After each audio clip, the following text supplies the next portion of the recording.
Hello everyone, this is Paridhi. In today's video, we are going to discuss a chapter of 10th standard that is Stephen Hawking, first part. Let's begin.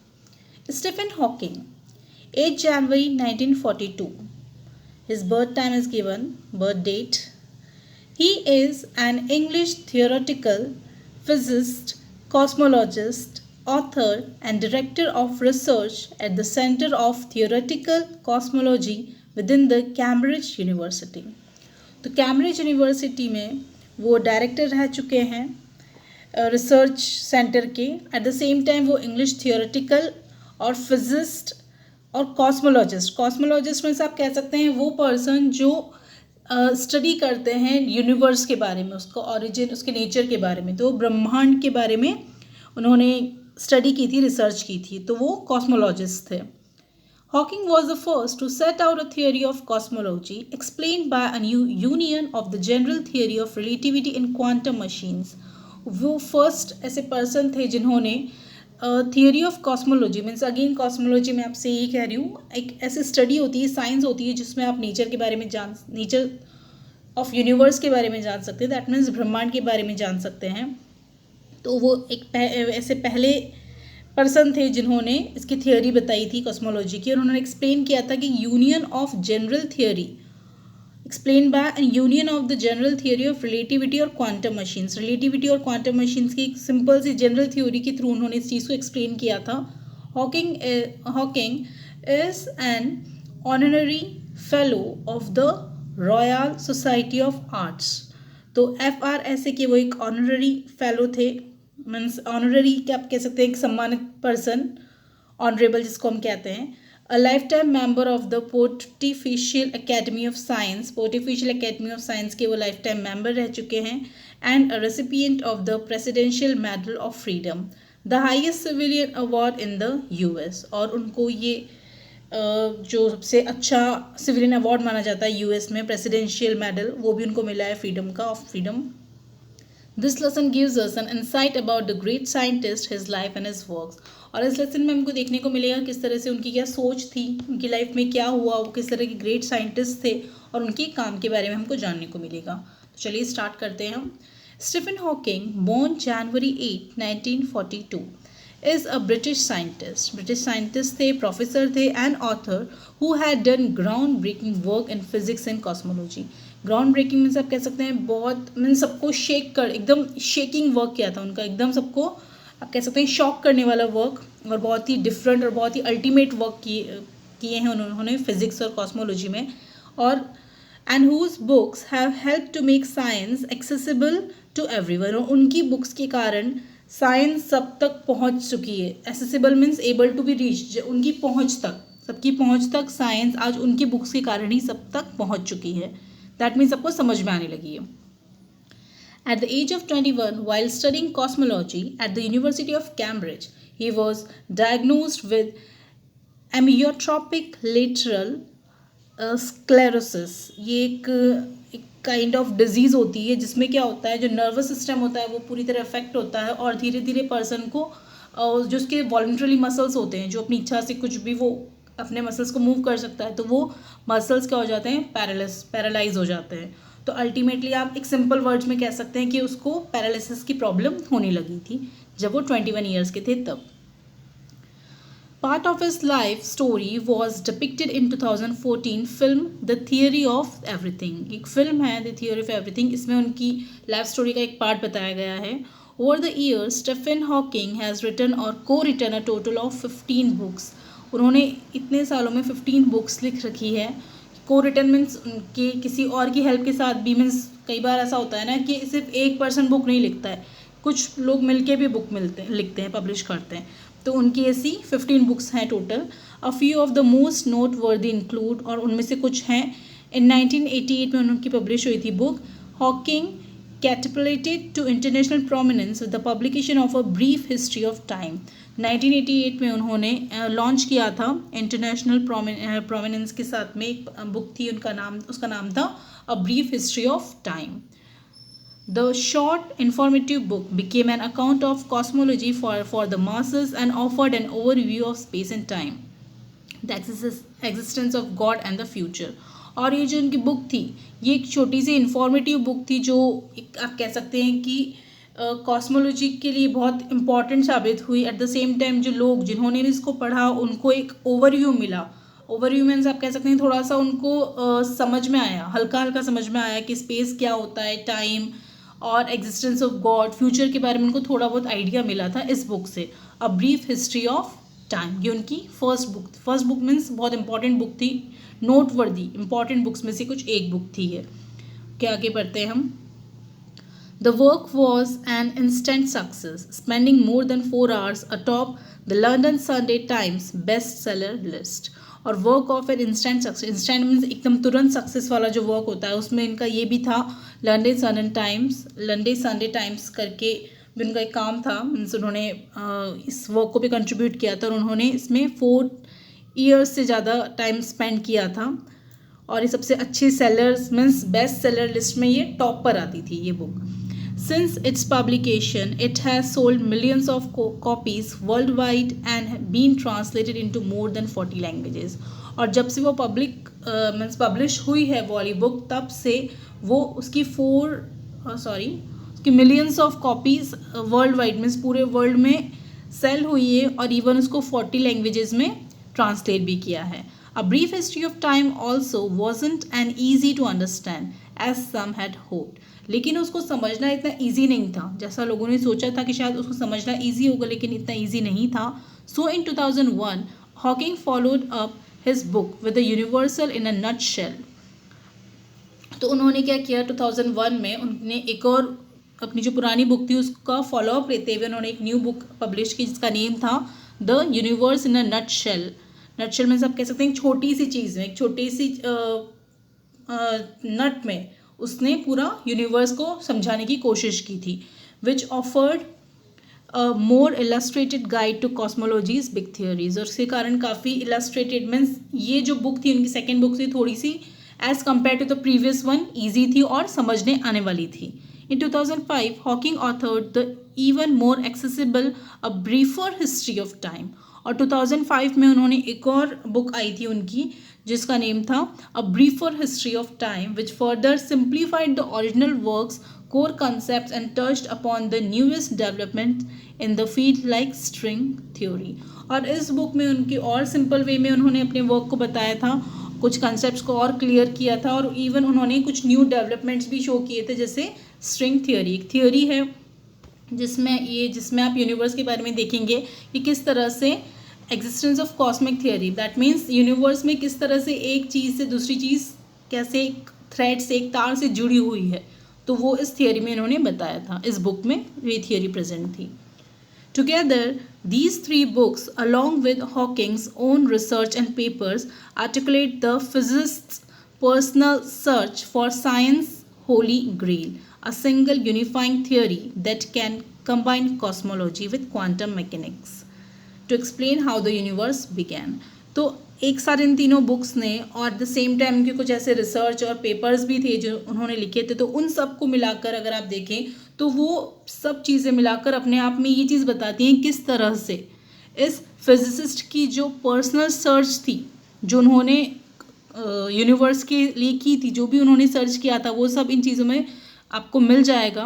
Okay, search for science holy grail. Holy grail का मतलब है एक ऐसी चीज़ जो काफ़ी लोगों को पसंद आती है, काफ़ी लोग उसको फॉलो करते हैं या उसको जानना चाहते हैं। तो इन सब बुक्स में जो भी जैसे कुछ होते हैं ना साइंटिस्ट या कुछ ऐसे फिजिसिस्ट होते हैं जो यूनिवर्स के बारे में जानना पसंद करते हैं, उनके बारे में पढ़ना पसंद करते हैं, तो उनके लिए ये बुक्स बहुत इंपॉर्टेंट थी। A single unifying theory, unifying means एक ऐसी थियोरी, यूनिफाइंग का मतलब तो जोड़ना, इकट्ठा करना या कंबाइन करना। तो ये कुछ ऐसी थियोरीज थी जिससे सारे कंबाइन करता था ये कॉस्मोलॉजी को, study of big with quantum mechanics, this study of small. तो ये दोनों चीज़ों को कंबाइन करते हुए एक्सप्लेन करते रहे किस तरह से यूनिवर्स की शुरुआत हुई।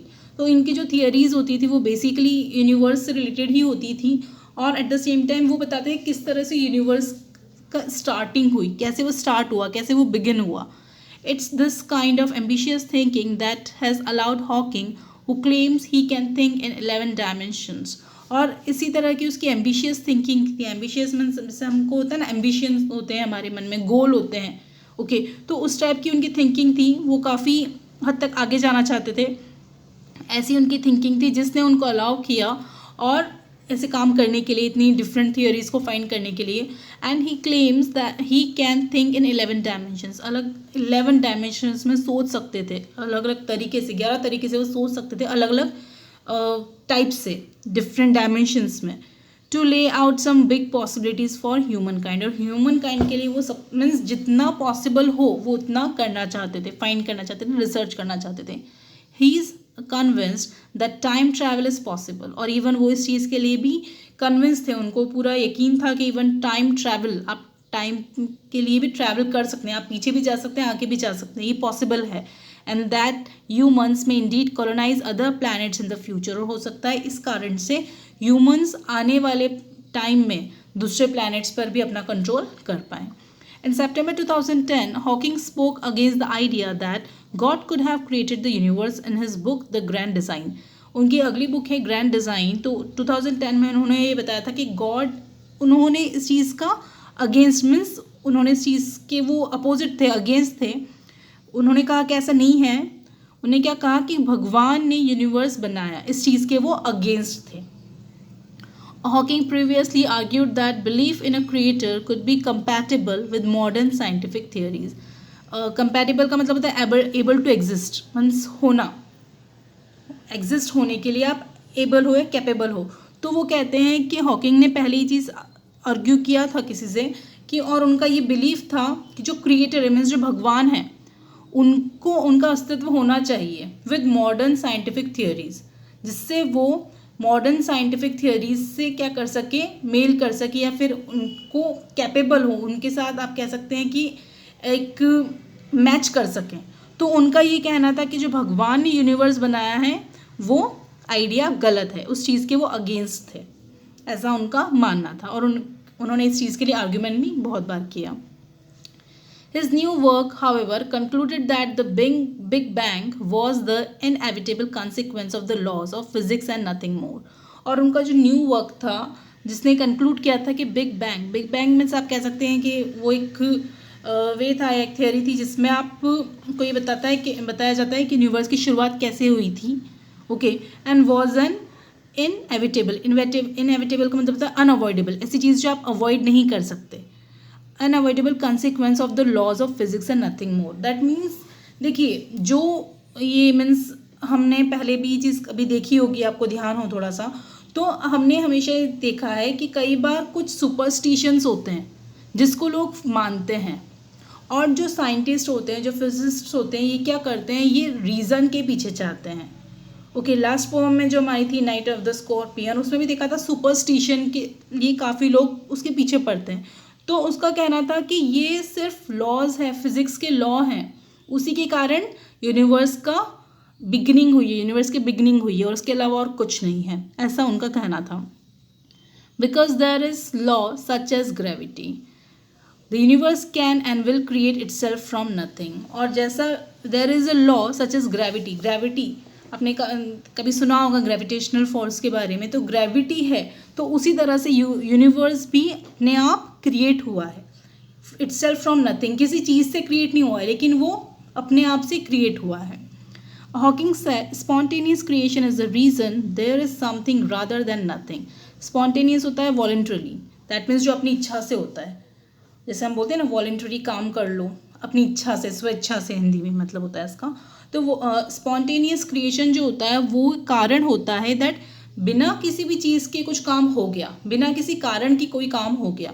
Y the universe exist, why we exist, और वही रीज़न है कि इसीलिए यूनिवर्स भी बना, इसीलिए हम भी बने।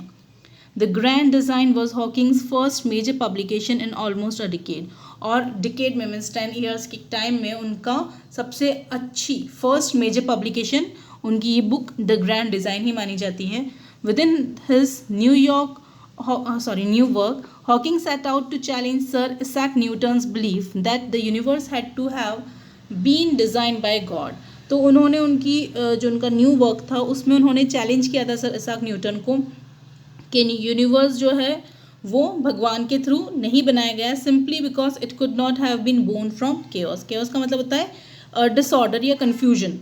तो उन्होंने बोला कि ये सिर्फ ऐसा नहीं है कि कन्फ्यूजन से पैदा हुआ है या कन्फ्यूजन से बना है, ये भगवान ने नहीं बनाया, उनका कहना ये था। और सर इसैक न्यूटन का बिलीफ ये था कि जो यूनिवर्स है वो भगवान के थ्रू डिज़ाइन किया गया है, और इसको चैलेंज किया था हॉकिंग ने। It is not necessary to invoke God to light the blue touch paper and set the universe going. उन्होंने कहा कि ये ज़रूरी नहीं है कि भगवान हर चीज़ में इंटरफियर इन द सेंस भगवान को परेशान करना हर चीज़ में ज़रूरी नहीं है। इन्वोक करना मतलब जैसे आप किसी को बुलाते हैं, जैसे हम प्रे करते हैं तो हम ऐसा सोचते हैं कि हम भगवान को बुला रहे हैं या भगवान हमारी बात सुन रहे हैं। तो वो कहते हैं कि ज़रूरी नहीं है कि हर चीज़ में भगवान को बुलाया जाए, और भगवान in blue touch paper means आप कह सकते हैं यूनिवर्स यहाँ पर। तो वो कहते हैं कि यहाँ पर यूनिवर्स को बनाना और यूनिवर्स को चलाना, इस चीज़ के लिए आप भगवान को बार बार बुला नहीं सकते। At the age of 21 Stephen Hawking was diagnosed with amyotrophic lateral sclerosis. ये वही वाली बीमारी जैसा मैंने आपसे कहा था जिसमें पैरालिसिस हो जाता है धीरे धीरे। It is not like suddenly नहीं होता है, धीरे धीरे नर्वस सिस्टम पे अफेक्ट होता है और then slowly gradually it goes to paralysis, और इसको ल्यू गेरिग्स डिजीज भी कहते हैं। In a very simple sense the nerves that control his muscles were shutting down. और सिंपल वे में अगर कहा जाए तो जो नर्व्स उनके मसल्स को कंट्रोल कर रही थी वो धीरे धीरे बंद हो रही थी, मीन्स ख़त्म हो रही थी या उनका वर्क कम हो रहा था। At the time doctors gave him 2.5 years to live, और उस टाइम उन्होंने कहा कि आप सिर्फ 2.5 साल ही रह सकते हैं। Hawking first began to notice problems with his physical health while he was at Oxford। जब ऑक्सफोर्ड में थे, जब वो वहाँ पढ़ाई कर रहे थे, तब उनको ये वाली थोड़ा सा इस चीज़ का एहसास हुआ था, प्रॉब्लम्स को नोटिस किया था उन्होंने। On occasion he would trip and fall and Slur his speech.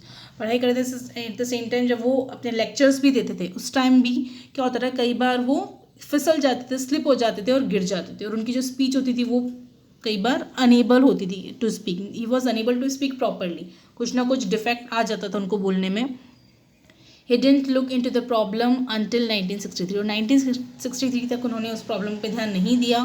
During his first year at Cambridge for the most part Hawking had kept these symptoms to himself, और कई टाइम तक उन्होंने इन symptoms को, ये जो उनको हो रही थी थोड़ी थोड़ी प्रॉब्लम, बोलने में प्रॉब्लम हो रही है, गिर रहे हैं, इन सिम्टम्स को उन्होंने अपने तक ही रखा। But when his father took notice of the condition he took Hawking to see a doctor. लेकिन जब उनके फादर को थोड़ा सा ध्यान आया, जब उन्होंने ऑब्जर्व किया इस प्रॉब्लम के बारे में, इस कंडीशन के बारे में, तो उन्होंने डॉक्टर के पास लेके गए उनको। For the next 2 weeks the 21-year-old college student made his home at a medical clinic. और 21 ईयर कॉलेज स्टूडेंट जो था वो अपने एक तरीके से उसका घर ही बन गया था, मेडिकल क्लिनिक। वहाँ पर उनको जाना होता था जहाँ पर उनको कई सारे टेस्ट हुए उनके। तो ये उनकी स्टोरी थी। This was the first part. The remaining one we are going to do in next video. And today's homework you can see over here. It is given 5 questions are given to you. Question number 1. What was Stephen Hawking diagnosed with at the age of 21? 21 की as में उनको किस problem से या किस disease से diagnose किया गया था? List the books mentioned in the passage. इसमें आपको बुक्स बतानी है जो पैसेज में आपको मिली हैं, जो मेंशन की गई है। What was the basic concept of the book A Brief History of Time? Brief History of Time में basic concept क्या था? That you have to say. Question number 4 is give the antonyms of, आपको antonyms या opposite words बताने हैं। First is created, second modern, third ambitious, fourth possible and fifth colonize. अब जो next question है आपका वो ये है कि आपको इन वर्ड्स की स्पेलिंग्स को करेक्ट करना है। You have to correct the errors in the following words. इसमें एरर है then you have to correct it. First is personal, second caterpillated, third colonize and fourth is convinced. तो इसमें आपको mistakes find करनी है। If you find then, अगर आपको लगता है कि करेक्ट है then you can write the same word as it is like corrected, and अगर आपको लगता है कोई मिस्टेक है then just correct the spelling and write that. Okay, I hope today's video is clear to you. In case of any doubt or difficulty, feel free to ask me. Okay then, take care, stay safe.